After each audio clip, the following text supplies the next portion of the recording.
Absolutely abysmal performance today. And the most worrying thing for me is that I can't put my hand on my heart and say it's because we made all those changes, because even when we played Valencia at home, it was a similar type of performance, if not worse, you know? I know we've lost the game today, so you could argue that we got a draw, but the performance was the same. And even away from that Valencia game, with our so-called starting 11, we've seen displays that have been all too similar to that. The biggest frustration for me today is that although I never thought Juventus would actually lose their game against Young Boys, they did. And even Mourinho said that he prayed for that to happen, and you know, the players couldn't go out there and put a performance in.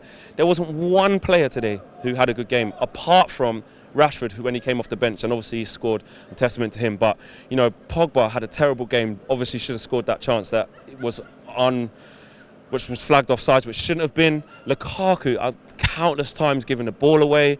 I watched an interview with him on Bleacher Report, I think it was, and you know, in the interview was saying, you know, do you care that people question your touch? And he said, I don't care. It was something I need to work on.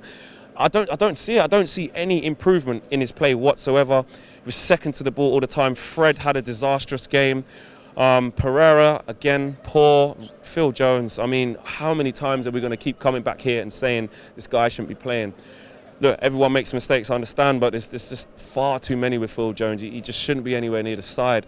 And it just went from bad to worse. It just didn't click. Nobody was at the races today. And I can get that you can have an off game, but there were too many, you know, 3s out of 10s today, if that.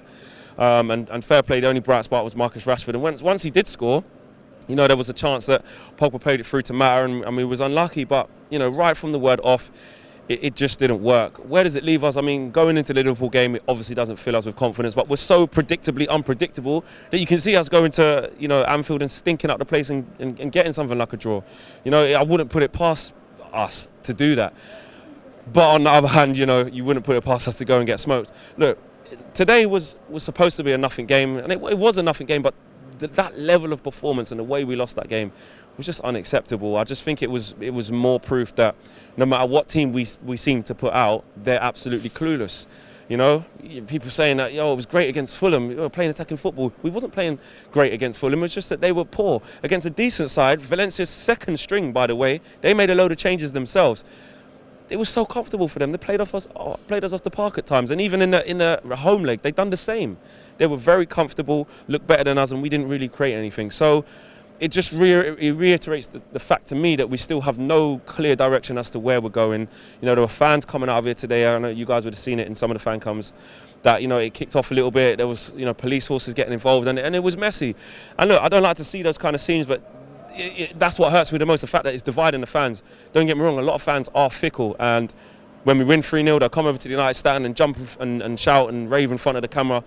And when we lose, they try to blame it on people like myself or people like Mark or other fan channels, or you know, they look for someone to blame, and they're just ignorant people. But you know, I don't want to talk too much about them. But you've heard from the fans today, and they're not happy. And I think that the clearest thing is there's a divide against the fans. We're not going in any positive direction, and no matter what 11 goes on the pitch, they still look clueless. And that is proof to me that on a training pitch, it isn't working. Whatever Jose's saying, whatever he's working on the training pitch, the players clearly aren't buying into it. They're not improving. They're not working well as a unit. They're not growing. We're not growing at all. I said it before. I've said it so many times. How far away are we really from Louis van Gaal? Because people were laughing at me when I was saying, oh, come on, Flex, no, and I would definitely bet than Louis van Gaal, sideways crab football. Well, what are we playing now? What are we doing now? Because we've made our worst, I know this is not the league, but we've made our worst start to the league in 28 years. The proof is in the pudding there. That is it. We've broke the record there. So this is our worst start, and it's under Jose Mourinho. So we're obviously worse than that. Very disappointing. Look, we go to Liverpool. Half of me is thinking it's petrified, really. Half of me is thinking, do I even want to go? Obviously, I will be there giving you guys that A1 content as usual, but it's going to be a very, very difficult game, and these players got to find a response from somewhere, because, you know, that Fulham game, that didn't pull the wool over my eyes. I'm pretty sure it didn't pull the wool over you guys either. That wasn't a sign that we were back and playing attacking football. We just played against a very, very bad side. So Liverpool is going to be a different proposition. So, guys, drop your views and comments in the boxes below. Let me know what you guys thought of today's games. Thanks for watching.